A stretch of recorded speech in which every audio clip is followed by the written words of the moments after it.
He knew he had actually promised, this is our burden, we will raise these children. In January, we need to look for a house. I need to meet your father, and all that. But after Matanga, the story, it just changed. Yeah. I went to Matanga to laugh at him. To laugh at him. That's what he told you? Yes. Umekuja kunichekelea. Like you couldn't even wait. Mwenzako amekufa, you couldn't even wait. You couldn't even wait. Ati mwenzako? Hey.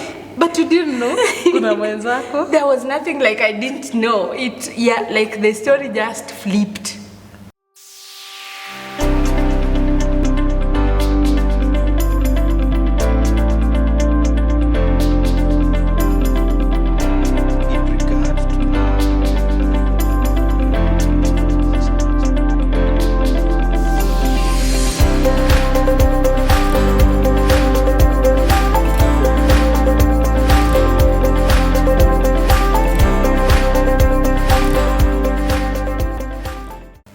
Hello there, my name is Fridah Wasonga and I am so happy to be hosting these parenting conversations every Tuesday morning. I am also thankful to those who are watching and sharing and liking and commenting. Please keep doing that. It's very encouraging. And telling me of your takeaways from the videos, asking about the books that were talked about. All that is very encouraging. Please, let's keep doing that. And also learn. Let's keep learning about parenting, as God has given us this opportunity to learn on how to bring up a godly offspring. Today I am so happy. This very first video of the year 2026. Happy New Year, and I hope you had a great Christmas. I'm happy to host a very sound lady talking about her parenting journey together with the challenges and the successes. She's also an author. She's written a book about her life and she will also talk about that.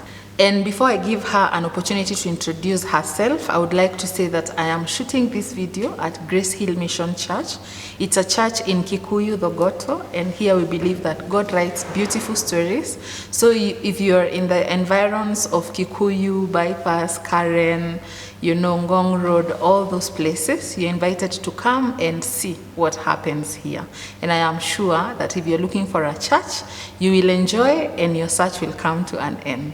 So, ladies and gentlemen, help me to invite my guest of the day. Karibu sana. Thank you, Fridah. Yeah, please introduce yourself and tell us what you do. Okay. My name is Terry Wafula. I am a mother of two, a teenage boy turning 14 in February, and a daughter who is 3 years old. I'm a teacher by profession and an author. Yes. Thank you so much for coming. I am so happy to have you today, and I am really looking forward to hearing your story. So take us back to your first pregnancy. How was it? Okay, my first pregnancy, I was young. Yeah. I think the 9 months were, it was kind of shameful. It was kind of shameful to be pregnant that young because I had just completed my high school. And carrying pregnancy young and single. I think it is not something I had anticipated. Yeah. Because it's not like I was in a relationship, it just happened. Some details that are in my book. Yeah. But carrying it, the first 7 months were very hard for me because I had not accepted. I had not accepted. I had not also thought about how parenting will be in all the 7 months. But by the grace of God, by 7th month is when I was now, it was sinking. By the way I'm pregnant, by the way I'm going to be a mother, and started planning now with whatever resources I had. Were you a Christian that time? Yes, I was a Christian. Yeah. Yes. What happened? How were your friends taking it? your fellow like girls, Christian girls, or your church or your parents? How was the reaction? I think for my friends, I had shared what had happened, so I received support from the friends who are Christians that I know. At least they came, visited, they came guided, and all that. For my family, it was challenging because they had never seen me with a boyfriend. Yeah. They had never seen me talk about a boyfriend, so it was just something, it's kind of surreal. When in msichana wa church, how did you get here? Yeah. Is there someone who said something nasty that period that you still remember to date? Okay, yes, first, it was my dad. I had traveled home with a 1-month-old. So he said, my home is not accommodation for women and their children. So I was so sad and I cried. I packed my things and left. Yeah. I think the next nasty thing, I don't know if it is nasty or not, but when I left hospital to my host, I think the first thing he told me, sasa ujue wewe si msichana, wewe ni mama. Yeah, so I think those are the two things that stuck. Yeah, that you still remember. Yes. Yeah. So where were you staying? I was staying with a relative. Oh, yeah. Okay. Yeah, so and then now tell us about what changes came about from now being a girl to a mama. I think it also came unexpectedly. Yeah. I didn't like it. During pregnancy, you're going to board a matatu and someone tells you, "Where amka, uyo mama kae, what's going on?" And you're still a baby. Still a small girl. I still wanted to be a girl. Yeah. Other changes were that now people are not going to take care of me. I was going to take care of myself and take care of the child. Yeah. And I was alone and jobless. So I started figuring out what to do. Sometimes going to look for jobs, and you have a young child, you don't even have money to pay daycare. At some point, I would walk to salons, try to braid hair, come back, and all the money was just going to the baby. Yeah. Yes. So that was really hard. Tell us more. How hard was that? It was so hard because there is a day I couldn't afford a sanitary towel because the child is sick and you need to buy medicine. Yeah. And you also need to buy your own things. So I couldn't make my hair, so my hair was just open throughout. Yeah. Wow. Yeah. That was a very hard season. Yes. Then what happened? Yeah, then I remember looking for jobs and I couldn't find one. So there is a day I saw some people, like it was just street families. They were picking bottles from, I don't know, from Izo joints, the wines and spirits. Yeah. So they were picking, and I thought, let me just talk to them and find out where do they sell them. Yeah. So they told me kuna jamaa comes here on every Wednesday, and then every bottle is 5 shillings. So I woke up early in the morning because I didn't want people to see me picking bottles. And I'm smart. Yeah. So I woke up, left the kid, and went to. We were living in Nairobi, this place called Huruma, just before Kwa Chief. Yeah. So I couldn't pick those bottles in Huruma. I went to Madare Area 4 and then started picking. So I picked about 200, not one day. Oh, yeah. So I used to wake up like at 6, I go pick, by 7 I come, start washing them.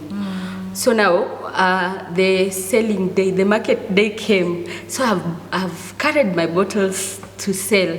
Then this person looked at the bottles, akasema wewe umeokota chupa mbaya, si chukuangi hizi ni zangu.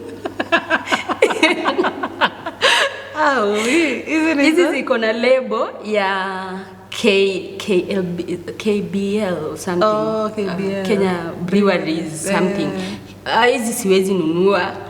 So, and there is a lady who had, I had raukad very early in the morning to put them in a kibandaski somewhere so that people cannot see me carrying those bottles. So when this guy refused, the lady who was hosting the bottles was like, akibeba hizi chupa zako uende nazo. At that time, it was around 3 in the afternoon. Yeah. So I'm like, there is no way I'm going to carry the bottles. So I just let the lady know, Missy baby hizo chupa. Nikakataa. So akaniambia, zitoe basi hapa. Nikaeka mbele ya duka yake and I disappeared. Yeah, so all that hard work, hakuchukua hata moja? Hata moja, hakukuwa na moja. I think mimi nilikuwa napata zenye wale wameacha washaokota nzuri. So whatever they had left, I thought, mimi ni mangukia. Yeah. Oh, I see. Yeah. So survival. What so else? That was survival. Then I was I was looking for jobs. Okay, I didn't have someone to leave the kid with because my host had a house help, but she made it clear, you need house help wangu, sio wako, so you can't even leave the kid with her. Yeah. So this time I just told myself, I'll carry my child and go look for a job. So and then at the gate they asked me what I wanted from the admin. I said I'm looking for a job. So the security guys were like, leta mtoto tukubebe. I'm like, no, I can't leave my child at the gate. So they let me go to the reception. Now the reception, the lady didn't look so friendly because of the question. The way you just see someone asking, but in a way it's kind of intimidating. Yeah. So I decided to lie. I decided to lie that I knew the admin.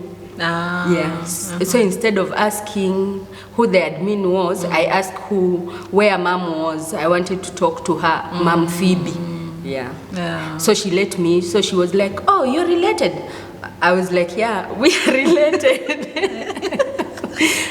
So I didn't allow her to ask so many questions. Where do you know her? I've just always known her. So she allowed me to go to see the administrator. So in the office, of course, the door is locked. So now I was able to tell her, by the way, I'm looking for a job. I just told her I'm looking for a job to get income to raise my child. So she was like, oh, right now we don't even have a vacancy. Have you worked before? I'm like, I've never worked before. This is my first job. So she was like, what can you do? Have you done education? I'm like, I've not even gone to college. I just need any job. You just tell me what to do, anything that can be done. So after some time, she called me. She told me someone played at work and he was relieved. And that's how you got a job? Yes. Okay. So the job was ground staff. So you just work anywhere in the compound. Kufagia, kukata, kusaidia kwa jikoni. Receptionist kama hayuko, you are there, you are the receptionist. If the guy who cleans the toilet is not there, you are the one in the toilet cleaning. So I was there. Jack of all trades. Yes, mtu wa grounds kama hayuko wa kupalilia maua na kuota, you are the one watering. So I was just working. So you used to go with the boy, ama ulikuwa unamwacha? No, at that time my mom intervened. She took my son. Okay. Yes. To Shags now. To Shags. Okay. Yes. So you were able to work. So I was able to work. And then I earned a lot of money, 7,500. It was a lot. I was so happy. I can imagine 7,000 is a lot. So I worked for some time. Then now God opened a way to go to college. While still working? Yes. And then they also gave me the opportunity to work over the holiday to raise at least pocket money, fare and other things. And then in college, I was plaiting hair. Okay. Yeah, so I kind of was able to support the kid and myself. Also, the way that God opened was to scholarship for school fees in college. Yes. Yes. Then you did education. Yes. I did my exam on 31st July. On 2nd August, I was back to this school. Yeah. I need work. Yeah. So they told me, sasa utafanya kazi gani yoyote? So that holiday I was the ground staff, at least to relieve some other staff. Yeah. And then when schools opened, there was a teacher on maternity. So I went to replace the teacher. Okay. In December, they applied for a vacancy. So I applied. Oh, they advertised? Yes. Then you applied? Yes. A vacancy as a teacher? A teacher. So from groundsman to teacher? To a teacher, yeah. And I didn't know what to expect. When they asked me how much I expected, I was like 20,000. It was a lot. I had never touched such money. They just looked at me. I think they added some amount on top. Yeah. Okay. Then after some time, they reviewed the salary for all the staff. Yeah. So they were earning the same amount. At least the starting salary was somewhere higher. Yeah. Yes. Okay. And then the boy is growing at home. Like after immediately I came from college. I went for him. Yeah. Yes. My salary had improved to 10,000. So I was able to get a house, buy a mattress, put on the floor, buy a meko, and some sufurias and dishes. Yeah. Yeah. And you started life. Yeah. How old is he now? He's turning 14. No, that time. That time he was 3 years and I think 7 months. Yes. Ready for school. Ready for school. Yes. So you looked for a school? So about schooling, it was. I tried to activate my faith. Okay. While working at this place as a ground staff, I think I loved the confidence I saw in these children, the kind of education they offered. And I was like, God, this is what I want for my child. I want this for my child. So when they were advertising, you know, they were allowing people to apply for admission. I just went and filled the form. And then they gave me the fee structure, I think, at that time. It was about 75 per term, minus registration, uniform, everything. I think it would come to 100. 100 what? 1,000. My salary was 10. 10%. Yeah, 10,000. 10,000, yeah. So I remember the secretary looking at me and asking, "Uko serious?" Kamambia, "Yeah, I'm serious." Yeah, I'm serious. I'm bringing the child here. Yeah. So when they were bringing, you know, they called now the parents who had applied for parent orientation. She called me again, "Uko serious na nini ya orientation?" Kamambia, I think they were paying some amount. I paid that amount. Kama 1,000. Yeah.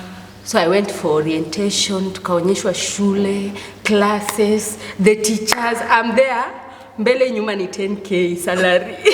It is supposed to pay rent, food, transport to work. And transport for the child. Yes. Yeah. So now they gave me admission letter. Okay. Yes. And then they asked me, the admin called me and, "Oh, you're bringing the child here?" Kamambia, "Yes, I love this school." What? So they gave me, I think at the same time they gave me the letter, the appointment letter, whose salary is 20,000, 22,500. So they asked me how I'll be paying. I'm like, you'll just be deducting, and I'll go with the balance. Is there even balance? Because if they deduct for 4 months for a term, you even have a deficit. Yeah. So I think, I don't know if a miracle happened. I think the board sat around that time and decided that teachers' children, their fees was to be waived. No tuition, no. I think we were just to pay lunch. Yeah. And maybe trips and uniform. Just lunch. Oh, just lunch. Yes. Okay. Because now he was in a reception class, he had not started doing PACES. So in future, he was to pay for PACES. Yeah. And that's how we got a chance into this school. Oh. Yes. Yeah, that's activating your faith. Yes. Yeah. And he's still there? No, we later moved Okay. when I changed jobs. Yeah. Okay. So that's now the first baby. That's the first baby. Some years later, you get pregnant. So some years later, of course, I'm like, this baby needs a father figure. Yeah. He needs a father figure. We need now at least a complete family. So, and someone shows up and he's like, I'm the man you have been looking for. Yeah. Yeah, he was telling me, Terry, you are a very good woman. Yeah. You just need a real man. Yeah. And that man is here talking to you. So I think I trusted the guy. Yeah. So took a date. That was in 2017. Then we went separate ways again. Then later on during COVID, when you see many things were happening during COVID. Yeah. And then, decisions were made during COVID. You're like, hey, by then neza kufa kasi sijawahi olewa. So, this guy comes back and let me give him a chance after all. So what happened ndio akaenda kwanza? Hiyo time before COVID. So before COVID, mlikosana? Hatukukosana. We dated, but there's a day he just tells me I'm cheating on him. So me, I'm like, are you confusing me with another girl or what? Yeah. I've never cheated on you. I don't have even a man in my life. Yeah. So he's like, no. I tracked your phone. I'm like, even in my phone, sijawahi cheat. So tukaendanga separate ways. Okay. Yeah. COVID? So after COVID, tumemeet, like, during that time, hata watu hawakuwa na wed sana. Yeah. So we're like, oh, this is the right time. This is the time we should have met. You have matured, Terry, I'm curious to know when he came, like why did he come back and he accused you of cheating? No, he used to ask whether he was working in, he was like an education specialist. So he would once in a while just ask me, uliingia TAC? Oh, yeah. Okay. So this time tukaanza story, nini, I want to meet you, please make time to meet nini. I see. Yeah. Yeah. Okay. So after hapo, me, I was just excited. Yeah, he came back because I think, I don't know, it's like I am the one who had fallen in love with him before it ended. Yeah. Yeah, so when he came, I was like, this is an answered prayer.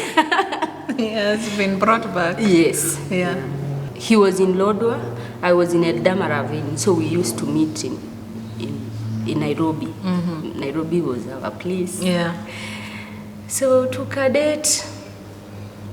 Yeah, and then we started talking about settling down after 1 year. He's meeting my son now for the first time because he was telling me, talk to your son because now I'm coming to your life. And the boy, those are very major changes for the boy. He needs to start hearing that I'm coming back, that I'm coming into his life as well. Yeah. So I arranged, they met, So now, I conceived na huko mbele, and we were like, let's just settle down. But now, during December, we are together. We are together, and then I had a dream. Okay. In this dream, I'm seeing him in a family setup, and the woman is depressed, and the child looks sickly. So I just woke him up in the night. By any chance, are you married? So he didn't say yes or no. He asked, what has God told you? Then I didn't want to sound so spiritual. I said, no, it's a bad dream. But it was even with the name of the lady. The dream? Yes. Yeah. So by the time I'm waking up, I'm struggling to remember the name. Okay. Yeah. So I asked him, and then we continued sleeping. So it became a bad dream? It not became God a bad dream, not God talking. Yeah. So the same month, he tells me he will be working over Christmas holiday. So I'm like, Yeah. People close jobs. People close jobs. Yeah, you're opening. You know, I'm an SDA, and we don't celebrate Christmas. So I take up jobs zenye it can be done during Christmas time. Kaniambia hata it's not in the country, anaenda ni Zambia. Ni Zambia.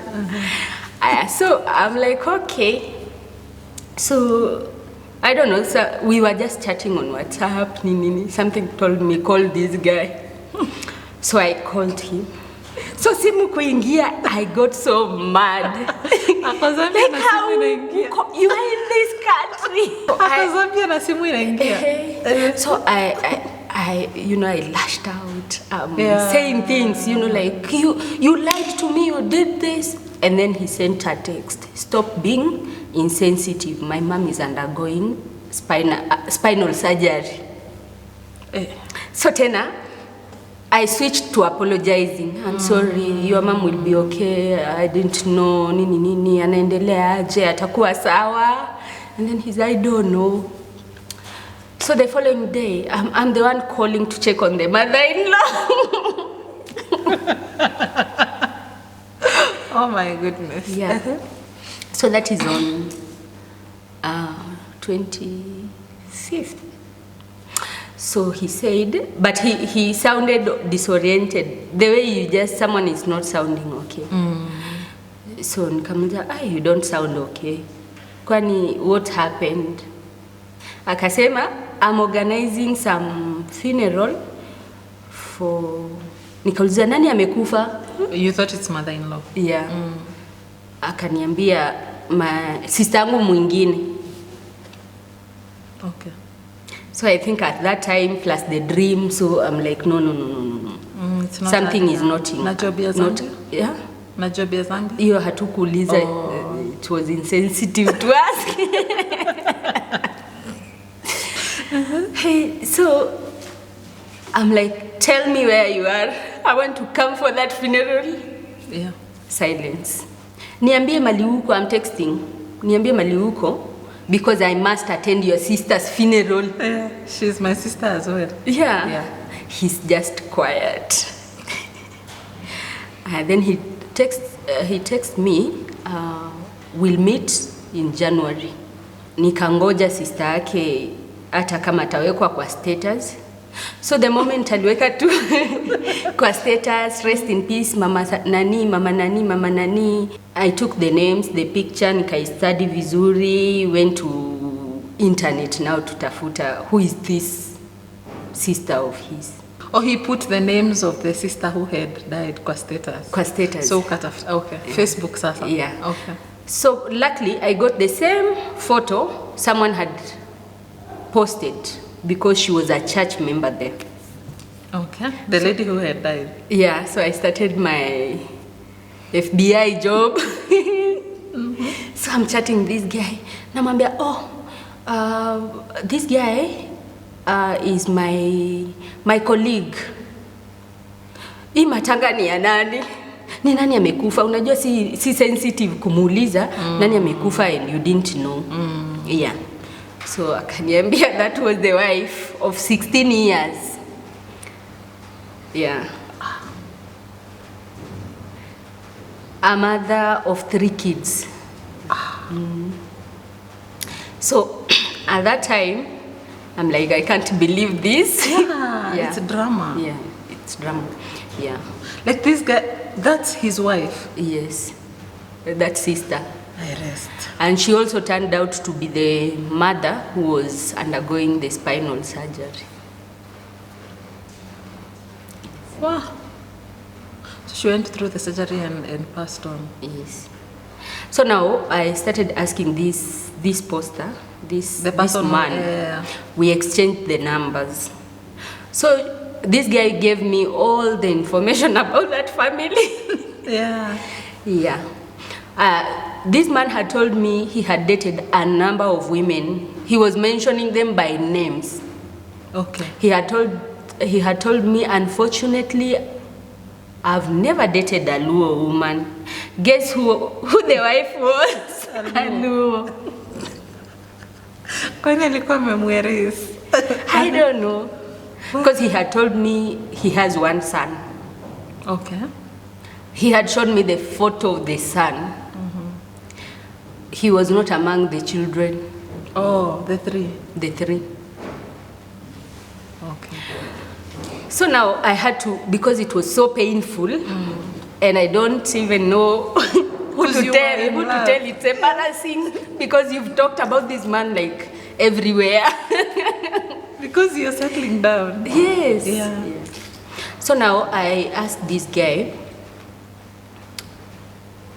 if we can talk. So we exchanged the contact. The one who posted on Facebook. Who posted. Yeah. He was, at least he was an elderly man. So I told him, by the way, iko hivi, mimi niko na mimba ya huyo mbaba. We've been dating for a year. You were pregnant? Yes. Yeah. Yeah. Okay. So that man, well, he was just calm. He told me, do this. Come for that funeral, I'm giving you direction. I'm like, sitaweza. Yeah, una nguvu. Sitaweza. Akaniambia, wewe jivurute, kuja hiyo matanga, it will help you. So he gave me the direction. Direction ziko wapi ni Eldoret. They have a home in Eldoret. Eldoret mimi nimeambiwa na aliniambia, you see, there was a time we were in Eldoret together. So he was telling me, oh, you know, I was raised in this place. Akanionyesha some plots, very old plots. I was raised here. Yeah, so I have good memories of this place. But here we were not so rich. So it also reminds me some sad stories. Yeah. Akanionyesha hadi nyumba waligroia ndani. So it turns out that Eldoret is a place where he had a home. He had built a home in Eldoret with his wife. Yeah. So things were just unfolding. So nikasema acha hii matanga pia mimi niende tu. So I went, and of course I was hiding from him now because I didn't want him to see me. So I get to Eldoret, I'm hiding. So they were burying in Homa Bay, his other home where he was building. I'm like, I want to get to Homa Bay also, because in Eldoret I also got a lot of information. I cried. I can imagine. Because now in those tents, I had, he was not, she was not the only wife. Huyu anakuanga na bibi kila town. Na wewe ni mmoja wao. Hakuna mwingine mkale Kericho. So, hey, I'm like, this is a very bad man. Yeah. So now, I gave a Luo name. Like now my name is Elizabeth Okuthe. And then I paid whatever they were paying transport. Iyo ya matanga. So I just entered, and then we went to Homa Bay. He has not seen you so far? Okay. Then I just sat in a corner where the church was, just in case things get bad. What? Yeah, so he saw me there. Okay. In church? Am I in the tent somewhere. So he came to ask me how I'm doing, whether I've eaten, like just a caring person, and then left. So now in Matanga, a lot of information, you see, he had lied about even siblings. Because now when I was looking at, because I really needed information to confirm everything he told me versus what others are saying. Yeah. So I find even some names missing, the names of sibling missing in the list here at Matanga, like the lady was in-law to so and so and so and so. So you want to confirm with the names you are given. Yeah. I'm not seeing Mike on the list. Yeah. Na uliambiwa kuna brother anaitwa Mike. Yeah. So that was the Matanga. Yeah. Now in the Matanga, everyone who was standing was saying how the lady had gone through a lot. Yeah, like everyone was just saying this lady went through a lot. Yeah. Yes. I was there with the husband, just the same month she had died. It was quite heavy, heavy to process. Now the children are there. You're like, I'm wondering why he was never proud of these children, why he never mentioned his own blood. Yeah. And I'm pregnant. What about mine? What about mine? Yeah. And he's supposed to be in Zambia. Yeah, he's supposed to be in Zambia, but we are bearing. Yeah, so that is how it happened. Okay. On the burial, I was about 11 weeks pregnant. It was still young. Yeah. So, like, I just had to call him and ask him way forward. Because Did he know? He knew. He knew, yeah.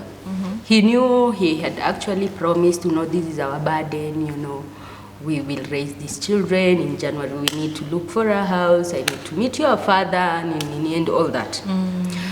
But after Matanga, the story, like, it just changed. Yeah. I went to Matanga to laugh at him.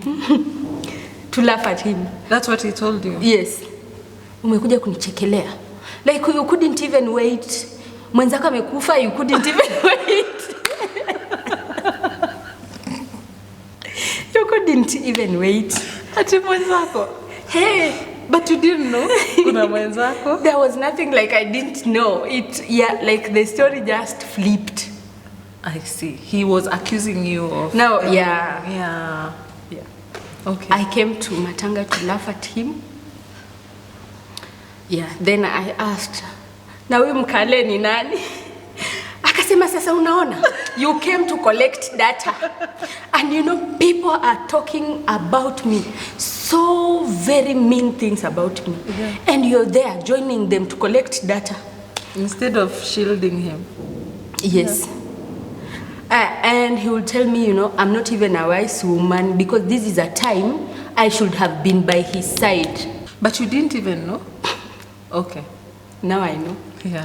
Like you didn't know there was a burial and all. You had to find your own way. See now those details, the story just flipped. I see. Yeah. Okay. So now every time I was mourning, for 9 months I carried the pregnancy alone. The man was mourning. Yeah. Every day. Yeah. And if you bring up the issue, you become insensitive. You're insensitive. Yeah. So at some point I was like, bro, because now with the reality now, it means you are not even proud of your own children. Now you are kwa njia. Can we terminate this pregnancy, like safely, like on the agreement that you will not be there for the kid and it's better? Kaniambia mimi si muuaji.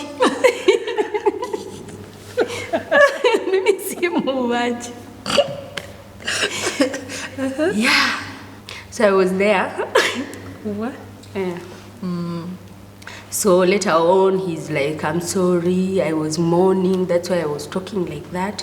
Wewe jifungue, and then we will see what we will do with the kid. We will see. Then he doesn't call.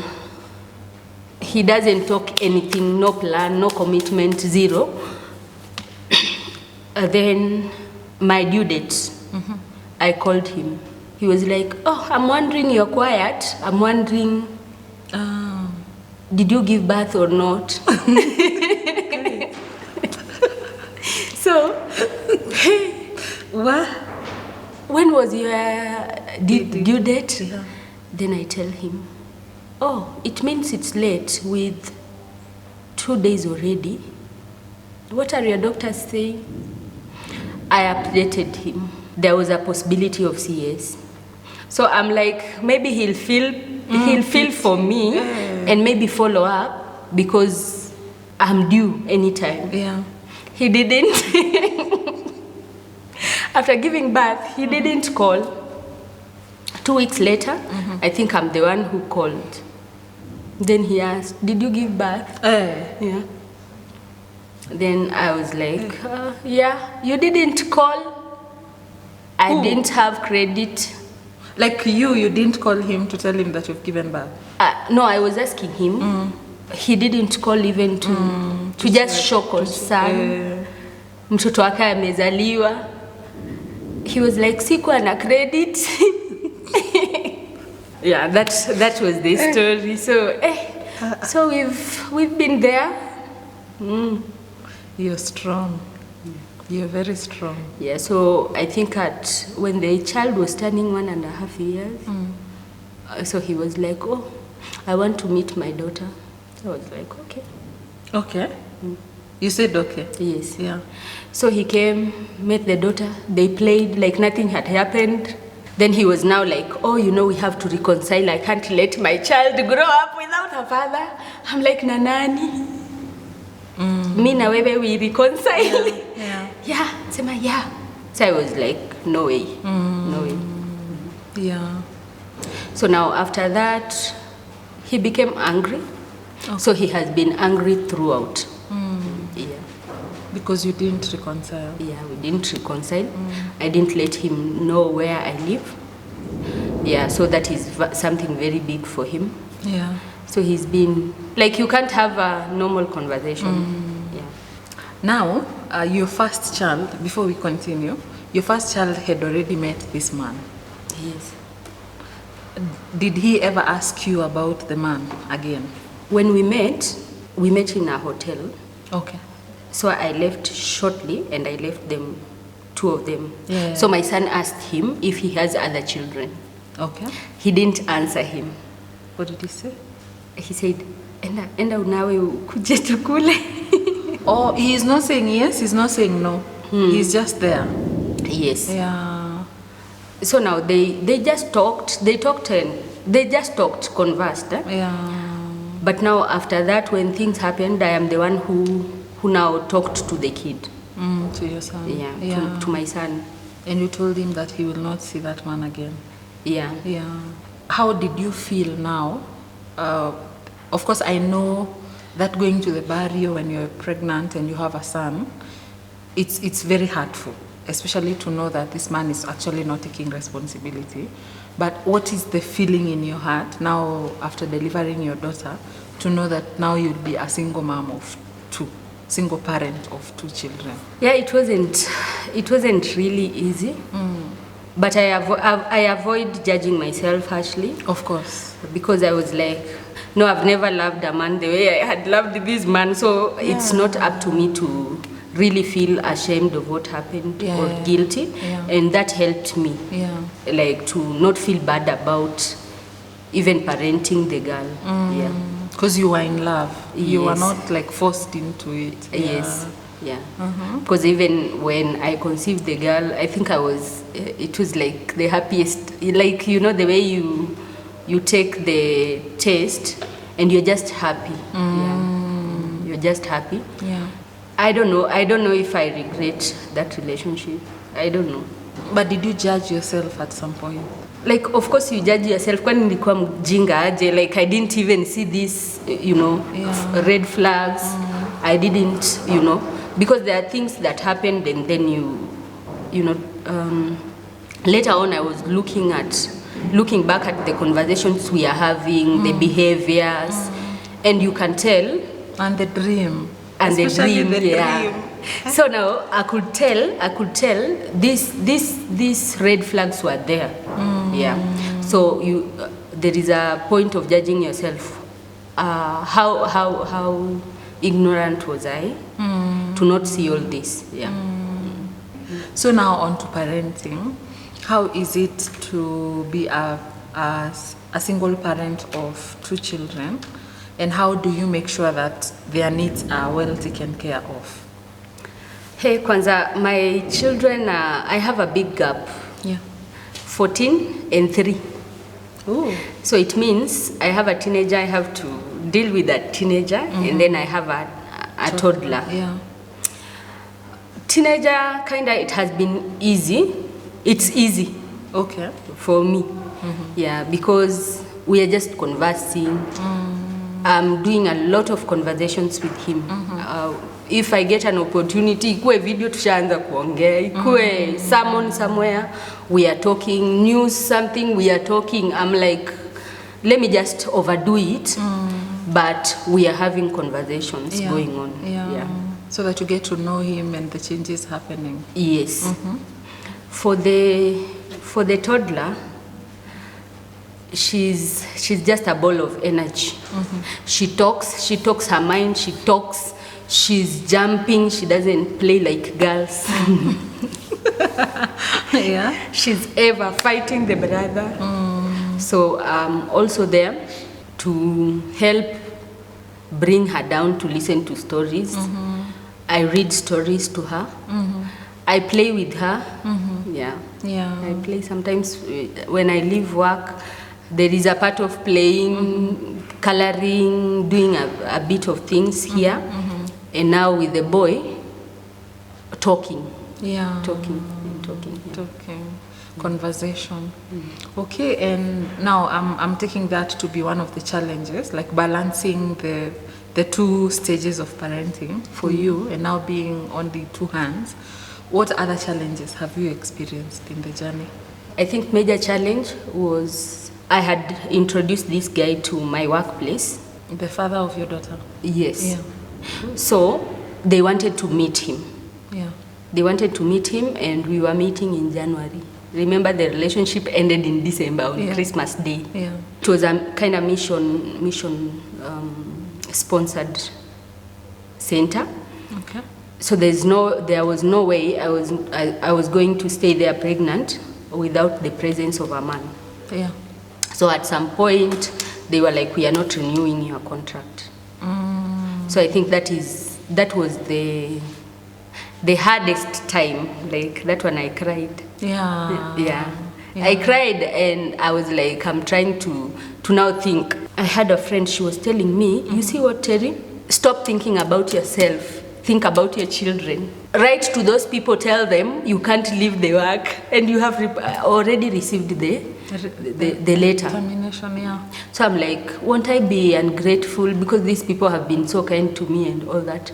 Akamwambia, stop thinking like that. You need money. Yeah. So tell them you can't leave the premises this month. Yeah. Tell them you have spent all the money they paid you, because now when they are terminating at the end of the contract, they pay you. Tell them you have spent all the money they have given you. You don't have transport from there. Tell them they need to pay you for 5 months because you will not be able to work. Because I also received the letter on the first day of my 3rd trimester. So I have those 3 months, and I have the delivery and all that. You were staying inside the premises? Yes. Yeah. They had given me a house. Accommodation. Yes. Now, I wrote to them. Okay. You followed the advice. I followed the advice. Yeah. Yeah. I did not expect the termination to end. I'd love to also inform the management that I'm expectant and that I'm depending on the salary to plan myself as I wait for another job. So I need extra months on pay, on salary, to keep me going. Yeah. Because 3 months from now I can't be working. No one will employ me, and after giving birth I also need time to 3 months of maternity leave. Yeah. I think I got a very long letter from them. First, we are not responsible for the pregnancy. Of course, we had expected that. Yeah, because we had to talk like, what's the worst that can happen when we give this letter to them? The worst is that they will say no. Yeah. But what if they don't say no completely? So they wrote a very big letter, and then from there they also say, because they are Christians, they will be giving me 10,000 for 5 months. Oh. Yeah, as a gift in the name of Jesus Christ. Oh. And I was like, it doesn't matter what else they said. At least they were able to help. And then they also said I will be able to stay for an extra month in the premises. And then they will also transport my things to my whatever destination. And then I can eat from their kitchens. They had a center there, they had high school there. Yeah. Hey, those are good Christians. They were. They are. Not many people would do that anyway. Yes. In the name of Jesus. In the name of Jesus, they did well. Yeah. Okay. So the challenge of losing job, that means financial constraints. Yes. So now, just what I had done while working there, I had saved. I had some savings. They were not a lot, but they could caution me for some months. Yeah. The cost of living around Eldama Ravine was lower compared to Nairobi. Yeah. And in Nairobi, I didn't have a job, so I opted to stay in Eldama Ravine town for the extra month until I gave birth, until my child was 1 month. Yeah. Okay. So far, what are your joys? What are some of the joys that you have experienced while parenting, either when the boy was alone or now when they are two? When the boy was alone, I think I was struggling so much, so I didn't give him so much. Like, I was struggling emotionally. Yeah. But when the girl came, I kinda stabilized. Yeah. And started looking at life differently. I don't judge myself for raising the children alone, and I'm just happy to see them happy and growing. And I'm working on having them very confident despite coming from a single parenting home. Background. Yeah. Okay. I've seen God. I've seen God work through my life. Sometimes he has provided miraculously in many ways. Yeah.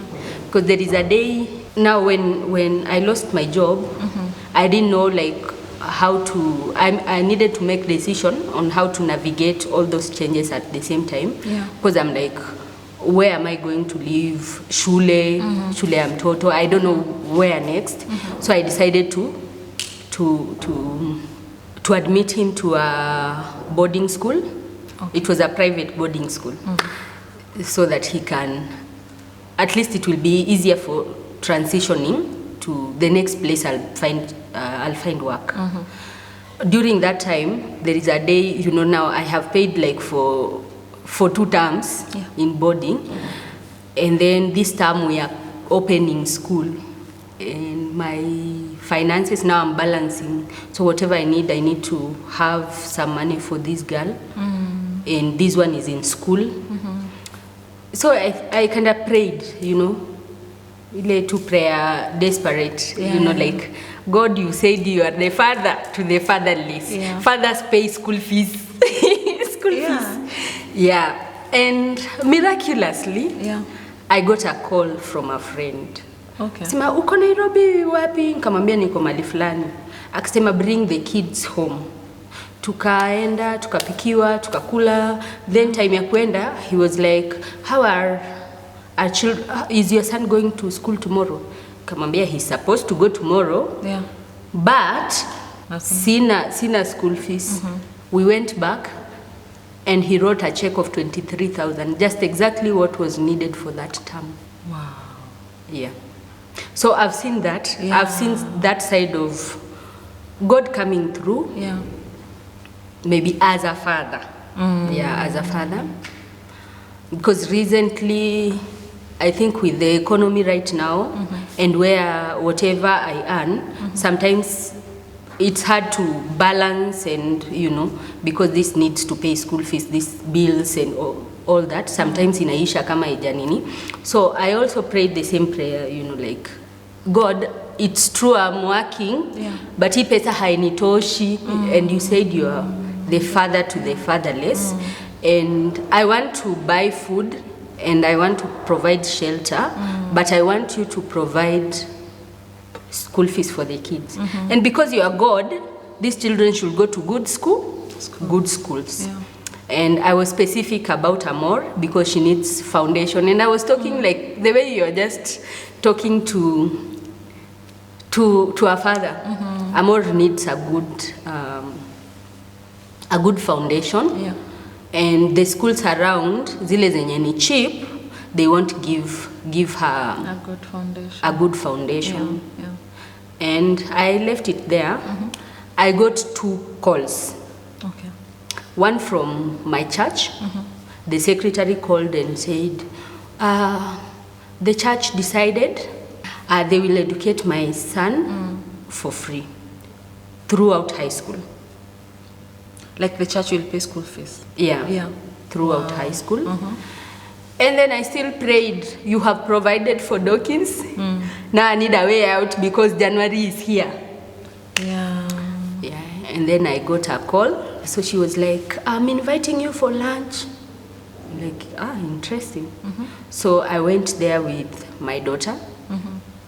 And they were just conversing because she's conversational. Yeah. So they were conversing. And then she told me, I'm adopting your daughter as mine so that the school can educate her for free from playgroup to grade 6. So start saving for grade 7. Yeah, so I've had those moments, yeah. Wow. Yes. Hey, God is indeed a provider. Yes. I think then parents watching this and they feel like they're struggling, they should just learn to trust in the Lord. Yes. Because He provides. Yeah. Wow. Okay, so you've written a book. Yes. Please tell us about your book. The journey to writing this book took about 7 years because I was telling my story. Yeah. It's not the story I've told here. Yeah. It's not a story I've told here, but it's a story that I had the prompting to tell. The way you just feel that it's like God telling you every experience is important. Like God never wastes any experience. So every story is just as important, good or bad. Whatever thing that happens to your life, good or bad, it's never a waste. Yeah. So when I was writing this story, at first I didn't know like the impact it would make, because I was just writing because I had it so strongly in my spirit that write. Yeah. Of course I had the challenge of how will people look at me, how will I influence people, and I'm already a single mom of 2, the way the society whatever the society does to single, especially single parents, especially single mothers. It was giving me chills, like how do I just come out and tell my story without fearing the judgment, without fearing how people will take it. So you told it?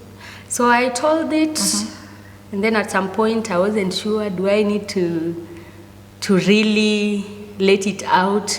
But I still had the same prompting, and I was like, God, if you want me to tell this story, I'll tell. So I published it. And here it is. I have read it and it's indeed your story. Yes. I think people need to just read. Whatever you've told here is just a drop. a drop in the ocean. Of what is in the book. And it takes a lot of courage to talk about your story, especially when you think, people will look at you as a failure, Yes. And now you come out and talk about it and you're confident. And you're still a Christian, you know. Yeah, and that's the other, yeah, I think so. Yes. Yeah. So how have people taken the book? The book has been received so well. Yeah. I think for beyond what I expected. Okay. Yeah. Because I was like, maybe my audience is just girls and women. Yeah. But I've seen men, you know, just writing back. Okay. Yeah, writing back. Terry, thank you for this story. This is what I've decided after reading your story. Like, I'll be intentional in my child's life and all that. Yeah. So you're transforming even dads alike. Yeah. Especially those that are bringing up girls. Yes. Yeah. Yes. Any negative feedback you've gotten? So far, none. Okay. Yeah, so Wow. far, none. Yeah. But I'm still waiting. Yeah. Because I've received several reviews. I think over 100 reviews. But none of it is negative. Yeah. So if you're watching and you'd like to read Terry Wafula's story, this is the book. Yeah, and the details about where to purchase it and where to pay will be on the video description. Yeah, so Terry, are you now still a Christian? I'm a Christian. When I conceived my daughter, and after things happened the way they happened, of course I was so embarrassed, especially because I was a church girl.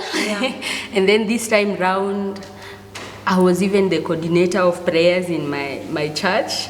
Okay. And now I'm thinking, how do I face this community? It's kind of, I let them down. I tried to hide kidogo, but my church in Nairobi, they were, you know, they are involved in members' lives. Once in a while, you just get a call even from the pastor, the senior pastor. How are the children? How is your walk with God? How is all that? So I think at some point I was just afraid he will call. He called to ask, tunaendelea aje, mtoto anaendelea aje, now Dawkins. And then I was like, I'll wait in the night when he's asleep, and then I'll send a text. So that you can see tomorrow. So that he can see tomorrow. He doesn't chat back. So that he doesn't chat back. Yeah. He doesn't respond. So that's what I did. I chat with the pastor's wife. Okay. Yeah. Kamambia, ABCD happened. I'm kind of messed up here.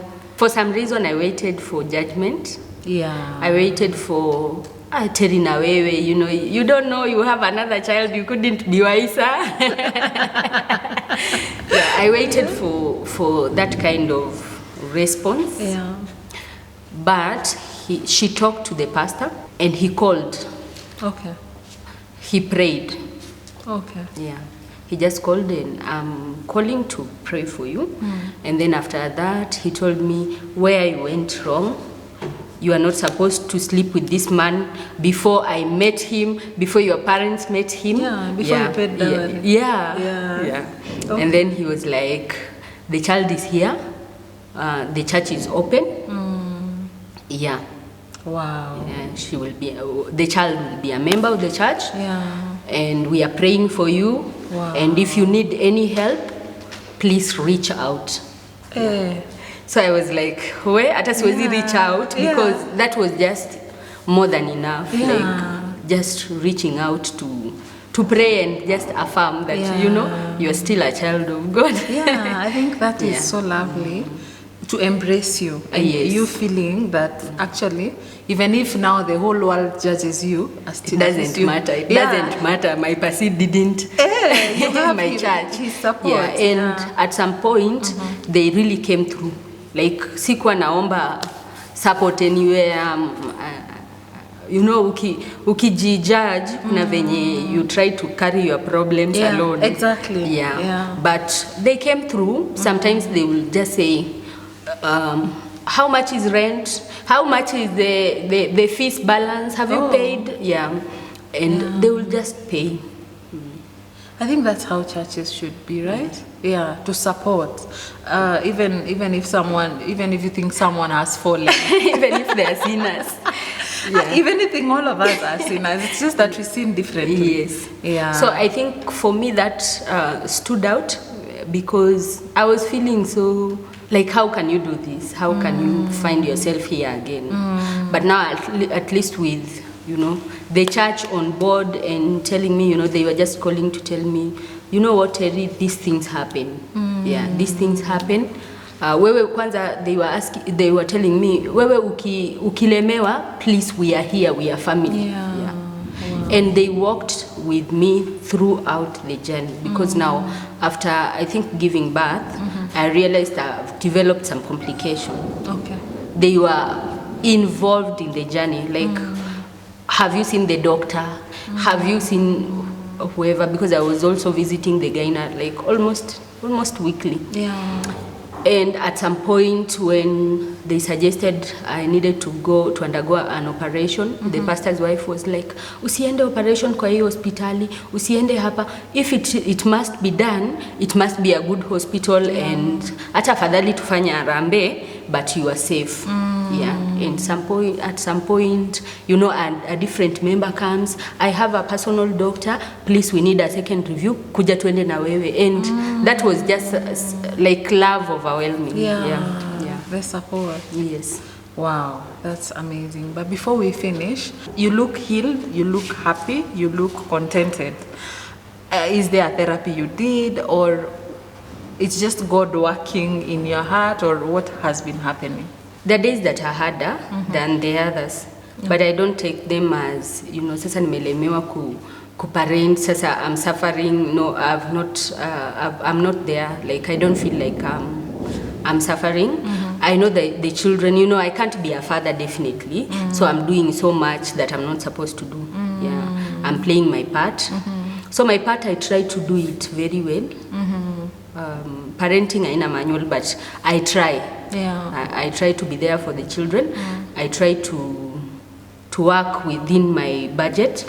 Like, if I'm getting 20,000, then I'm like, this 20,000 has to be enough. Okay. Has to be enough. Yeah. So kuna tu venye itakuwa enough. So I think God has also given me the grace to just be disciplined with my finances. Yeah. So I tell the children, like my son, I'm educating you. I want you to at least dream beyond the circumstances around here, so that you can live in a more decent environment than where you are. Yeah. But there's no day they lack food. I make sure they have balanced food every day. Hijawai kosa. Yeah. Like, even if nimesota mpaka ya mwisho leo, I believe God will just make a way. Nipate pesa hiyo siku. Yeah, just for the kids. Yeah. Wow. Yeah. Okay. So thank you so much, Terry, for that amazing and beautiful story. I can listen to it over and over again, laugh. I know we are laughing because, it's a past. It's a past that can't be erased, and it's a past that you've gone through so courageously, and you're here, strong and smiling. So thank you so much for sharing your story. But before we finish, I would like you to give a parting shot and talk to single parents, could be mothers or fathers, who are watching and feeling so devastated at the end of their lives, and they're feeling as if they want to give up, or even a mother who has found herself pregnant again, being a single mother of, 2 or even 3 other children. Please encourage them. Okay, what I can say to encourage anyone raising the children alone is that you're doing well, you're doing your part. It's not your fault always that you are in that situation.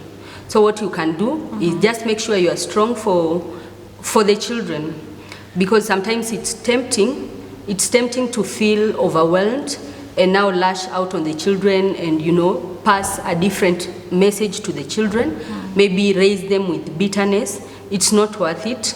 You need to be at a place where you can just raise your children in love, so that they can grow up to be useful to the society. Yeah. So thank you so much once again for coming, and thank you to my viewers for watching. My takeaway from Terry's story, and something that has been consistent, is that actually it's God who gives us children. whatever the circumstance, and he's able to take care of them. Whether we have our own money or not, he will take care of them. Like from your testimony, through the church, people paying school fees, and many other ways that God provides. You not lacking food, giving them a balanced diet every day. That is so amazing. So it's God who gives us children. And even as we parent, let us just know that in our minds, that these are God's children. We are just custodians. We are taking care of the children that God has given us. Children are gifts, and it's God who has their manual, and he's the one who actually parents them using us as parents. Yes. Yeah. Maybe one more thing. What the society can do for the single parenting families. The society need to come together, because these families are increasing day by day. And most men are growing up in single parenting homes. So these men will still marry the children who are from these stable homes. If they've never seen a good stable man, they will carry on whatever they had seen in the past. So the communities, the churches, the schools, they need to come together to help, with mentorship, mentor these children who are coming from these schools, from these homes, so that we can at least control one problem. Yes. Actually, even girls, because not only men who are growing up in single families, but also girls, and they will go and be mothers and they're expected to parent well. So I think the mentorship part is very key. Yeah, and something about girls from maybe broken homes or single parenting, because there is a gap missing, and their fathers are not available. So they are likely to end up with an available man, because that is what they are familiar with. That's the example they see. Because they have learned love through absence. Because my father, he says he loves me, but he's not there. He doesn't provide, and he doesn't do those things. So when a man who is unavailable comes to their life, they are kind of able to consistently carry on those relationships, because it looks familiar. That's the only format they have. Yes. So part of the mentorship can be to just let them be aware that because you're growing in these families, this is likely to happen if you are not alert. You are likely to attract unavailable figures, because that is what you are accustomed to. Okay, so I hope you've learned something from Terry's story. Let me know on the comment section, and please like this video and share with other people, so that as many people as possible can watch these parenting stories, today's story, and many other parenting stories that I've been hosting. Thank you so much for watching. My name is Fridah Wasonga, and it's a bye for now.